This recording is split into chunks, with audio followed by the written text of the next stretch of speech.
guys, and welcome back to my channel. My name is Veronica Black, yet with another guest on my channel. And yeah, before we get any further, guys, if you haven't subscribed to my channel, go ahead and subscribe to my channel, and also click the notification bell button down below to be the first person to be notified when I upload new videos and new guests.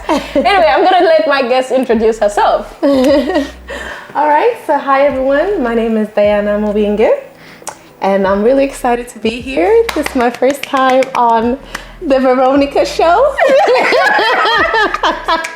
Anyways, today we are going to talk about the career path of Diana. As you've been seeing in all these videos, I'm coming up with different guests and talking about how their career started, where challenges and whatnot, and we're just gonna jump into it. But as I said, don't forget to subscribe.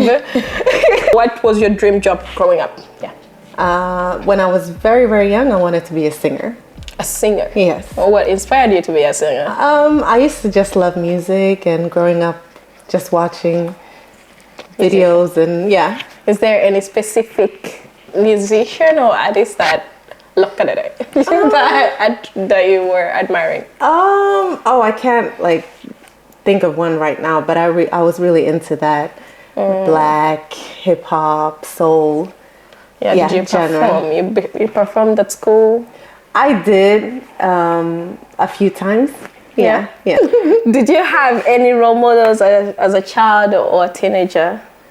Any role models?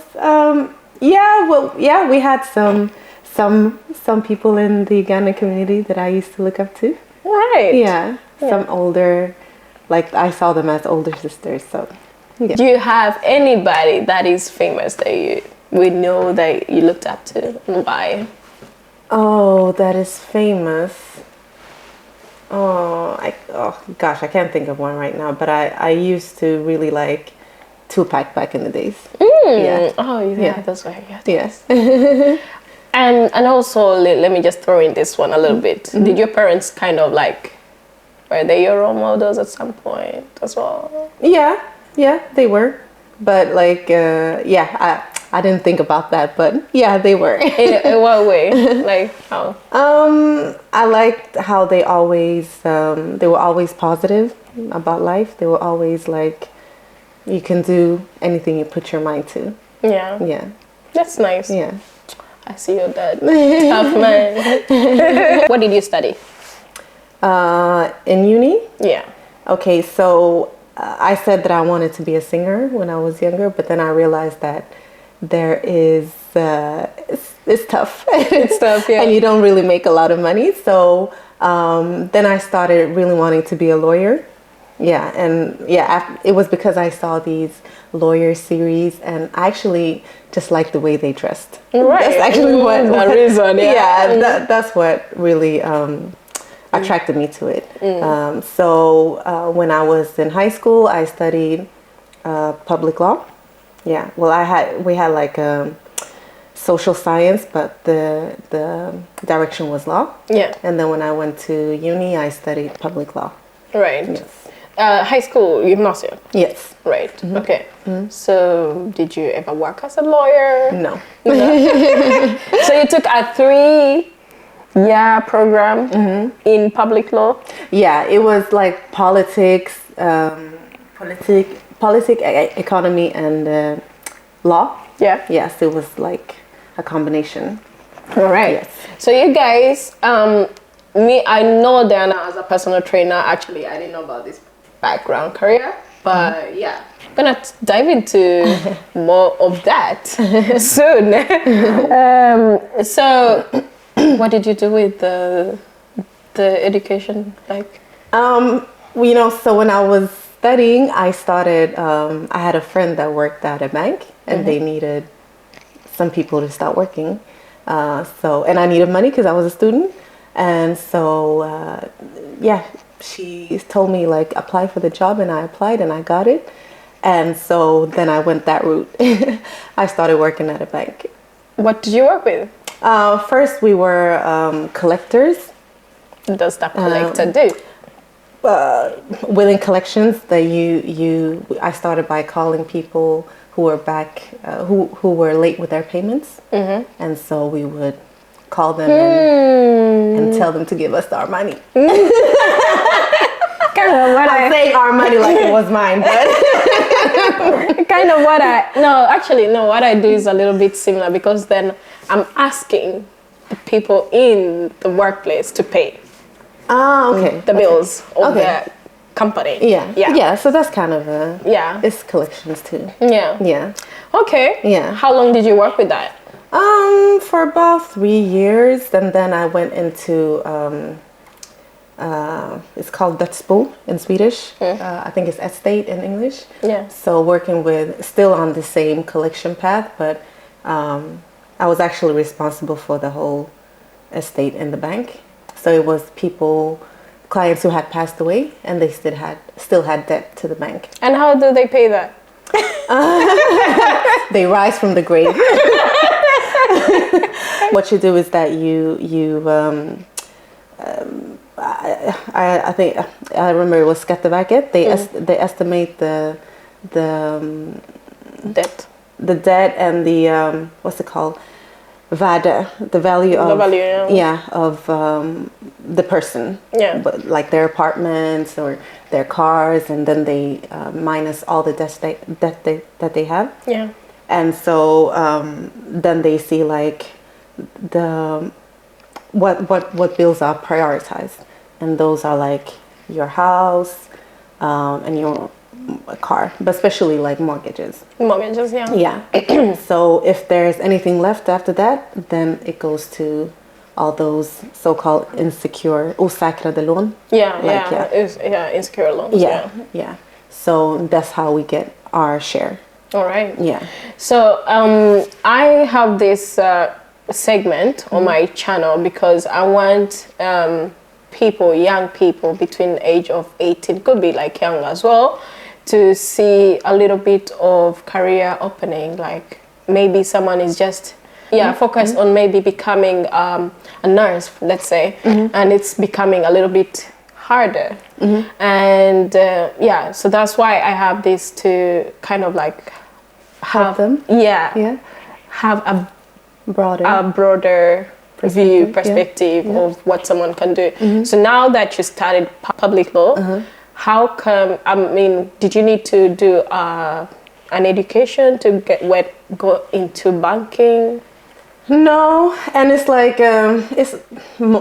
like you know how it is most of the times. Once you get a foot in the door, then you can show what you can do. You can do, and there are a lot of opportunities within the company. So right. So I didn't need it, and of course there's a lot of internal educations.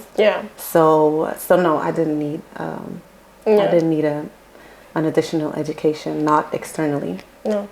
And for this particular kind of work, do you think that someone has to be specifically a Swedish speaker, or can they? Yeah, I mean, because you do communicate in Swedish, both in writing and orally.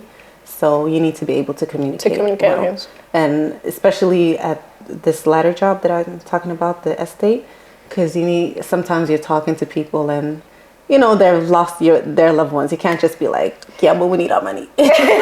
So you kind of, you got to be able to communicate in a way that's empathetical, but firm. Firm, yeah. Do you get any kind of skills in the way that you communicate?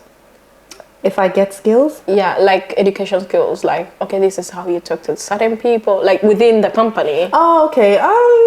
Yeah, like I said, like when we first initially started at the previous job or the previous role, we did get education on how to speak, like onboarding onboarding, and then you had a lot of co-listening, medlistening with other other colleagues that had worked with it longer. You're right. What got you into fitness? Because that's where I'm more interested. She's a personal trainer and really inspired, by the way. And you know how much I am. Yeah. Thank you. Okay, so what got me into it? I first started getting an interest when I lived in the States, because I realized I learned a lot about how food can impact your mood and the way you feel. Like I didn't know about that. Now it's common knowledge for to many people, but I didn't know that, and so I was very interested. It just piqued my attention, Right. and so at that time I had gotten tired of the banking job. So the more like I learned about health, the more interested I became, and so it wasn't like a straight journey. Yeah, I was interested in health and beauty. Right. Yeah. What? Oh, sorry. What do you mean by health and beauty? Like beauty, like not really makeup, but like just skincare and hair care. Right, And, yeah. yeah, like how you can be healthy and in that way look beautiful. Yeah. So yeah. not so much like, not so much maybe like makeup, but more like how you can get your skin to look good. Yeah, I've seen your and videos. your hair grow. Still pops up on my YouTube channel like this. That was so many years ago. This video has been popping up. When on YouTube when you watch videos they disappear. Yeah. Yours always pops up for some reason. Really? Yeah, Oh my it does. goodness, that was a long time ago. I Yeah. haven't done a video in a while. Yeah, I know. But yeah, I saw the products. I mean, I think you knew. I know that you knew what you're talking about. Yeah, and also because my videos was on hair, because since I was young, I always wanted like long hair, Right. and like my family always teases me because I have such brittle thin hair. And so when I realized when I got information about knowledge about the natural hair movement, because that's when it was like really growing, and I started using those natural products, and I was like, oh my gosh, my hair doesn't need to look fine and brittle all the time and break. And so that also in combination with just learning about health and like again like food, how it impacts you, that piqued my interest even more. Right. And so I guess that was the beauty aspect of it, the hair products, and yeah, because I'm more interested in hair growth and stuff. Yeah. So when should I say when did you exactly think like, okay, now closing this banking thing, let me now do fitness? Yeah, let me do fitness. Again, it was a long time coming, so it took about 4 years before I decided that this is what I'm gonna do. Right. Yeah, because I wanted first to be. I was thinking about being a esthetician. Yeah. And Wait. What does that? esthetician is. I hope I'm getting the word right. But it's vad heter det? Hudterapeut. Right. Yeah. Skin therapist. Skin therapist. Therapist. Yeah. Yeah. Skin therapist. Yeah. Yeah. So I looked into that, and then I looked in a little bit about being makeup artist, but that wasn't I wasn't interested in that. And then I was thinking about being a massage therapist. So I did go. Actually, I did get a certificate from Axelsons, so I can do like hud behandling. Okay. Yeah. Can I book tomorrow? Sure. But it was like a short course. Right. So, but all that didn't really Grab your interest. Yeah. So, but when I came back, and then I wanted to be, that was actually what led me into the path of personal training. Right. Because I wanted to be, what's it called? Physical therapist. Yeah. Because I saw that that's something that I could see myself doing. Yeah. Yeah. It's about health, and it's about like moving your body, and yeah, you can. It's so broad. You can work in different fields. Right. Yeah. So, and when I came back from the States, I still wanted to, do health, and but I was trying to still figure out exactly what I would do. Right. Yeah. Okay. Did you like cut off your job completely, or did you like just transition a little bit? Yeah, I transitioned because I was studying while I was working my old job. Right. Yeah, and so they were kind enough to help me to let me work part-time. Yeah, work part-time, and And so, yeah, so I transitioned. That's great. Yeah. What inspires you and motivates you within life, especially when you're doing this kind of being a personal trainer? What motivates me and inspires me in life? Okay, well, the greatest thing is my faith. Yeah. Because I feel like, you know, we all have that creativity within us. We all have, God has put something in us. Right. And it doesn't need to be, and I think everyone has it. Everyone has, each and every one of us has it. Yeah. We have something that we can do, like we have talents that we can use. Yeah. So it doesn't need to be like, oh, I need to be a doctor, or I need to be a lawyer to really like live life fully. Yeah. But we have our talents. Like you have your creativity, like you're doing this whole thing. Yeah. Yeah, that's a talent that you're using. You're using your creativity, and I think like all of us have it. So that's actually my biggest motivation. That I know that I have talent within me. I have creativity within me. Right. And right now I'm choosing to use it within fitness and personal training. And other people can use it again with photo. Other people can use it within more academic or finance or whatever. Right. Yeah. But again, what motivates me is that I know that I have kind of like, I guess I have a responsibility. Well, not I guess. I feel like I have a responsibility because that's what God has put in me. Right. I have a responsibility to do well with my talents. Yeah. Yeah. So that's my biggest motivation. Yeah. And I feel like through everything that you've said so far, it seems like you've transitioned through this path. Paths. That word is hard to say. Into this path. You get me? These ways. I think you've done really a transition through this career path. And if you find that thing that that drags you, that you feel like I'm comfortable, it's just like finding that thing, I'm comfortable now in my skin, and I feel the motivation to do this. Because not long ago I started working in my company, and I've been working with finance, but even though I studied economics, I feel like, no, this is not me. And when I was into the company, I started just by saying, you know what, let me take some pictures. I'm good at pictures. We're talking like onboarding pictures. And then they loved them. And they're like, every now and then they are calling me to to take photos. So now I'm transitioning through this finance, and I'm heading into the content kind of creation in the company. So now I feel like, yeah, you know what, this is what I'm supposed to be doing. Yeah. Because now I feel comfortable doing it. I feel like, you know, I got this. That where I'm like scared, oh my God, when I submit this Excel file, does it have the right numbers? Does it have the right information? I'm always scared. But when I'm doing this creation part, I don't care about the mistakes.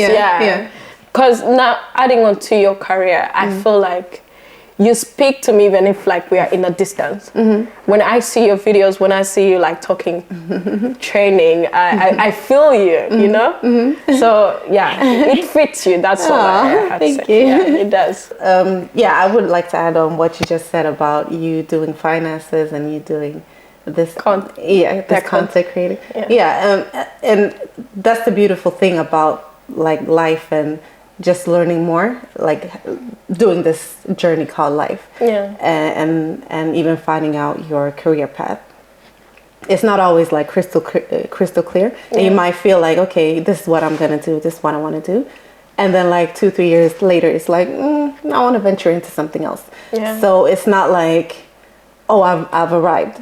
Some people, you know, have that, they know what they want it to be when they're young and they pursue it and they're happy in it.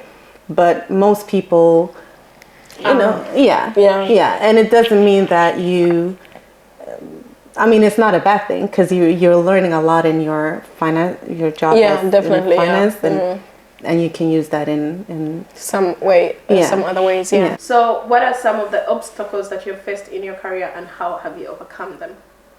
Now we are talking based on this career that you're at right now. Okay, well, the greatest obstacle, of course, is believing in yourself, You're right. believing that you can transition, because obviously it was a total 100 or 180 turn. Yeah. Yeah, you know, just believing that it'll work, and also, you know, asking for help. Yeah, So it plays a big role. yeah, yeah. And I've learned more and more because some of us have a hard time asking for help, but as long as you ask the right people, Yeah. yeah, and I feel like it's hard to ask the right. No, in the Swedish society, it feels like we are laid back. We don't want to approach. I feel like the culture that we have is like you gotta make it by yourself.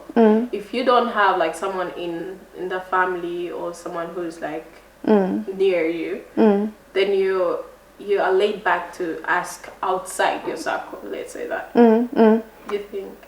yeah, I don't know. Well, I think there's a point there, but I think also things will work as long as you if you're focused and you want something, you will get the right people to help you. Right. Yeah, and yeah, but of course there's a point in what you're saying, but I think that sometimes we have more help out there than we think once we are open to asking for it.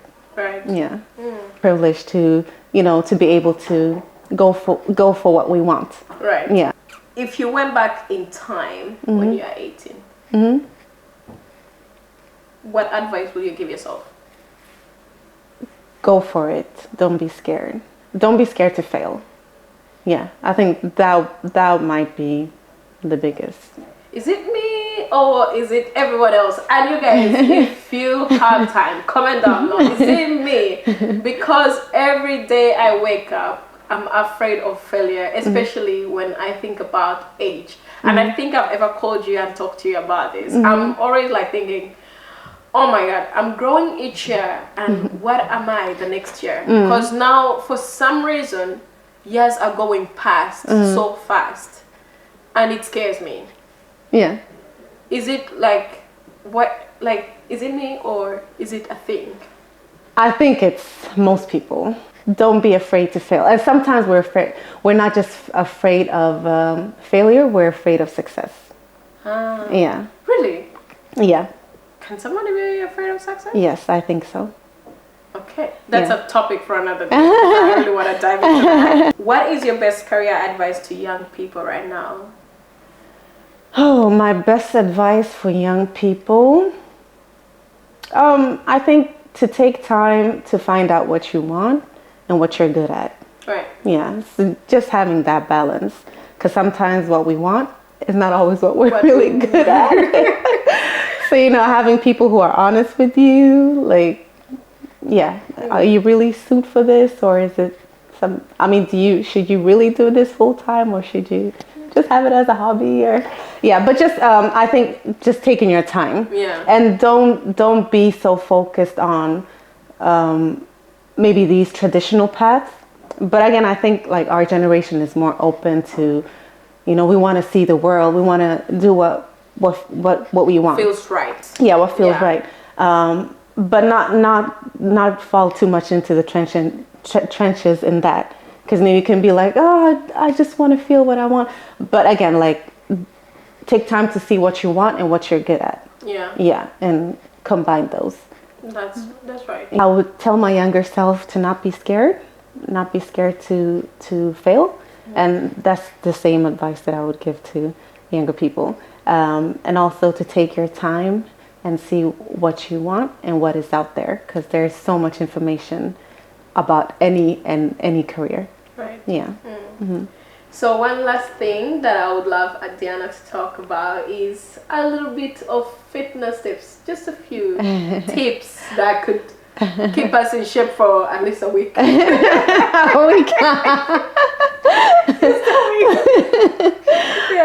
Okay, well, I go back to the basics, because you don't need to make it more complicated than necessary. Sleep, eat exercise. Sleep, eat, exercise. Yeah. Get your 7 to 8 hours of sleep. That's just basic. Many people don't get that kind of that amount of sleep. Yeah. Eat clean food.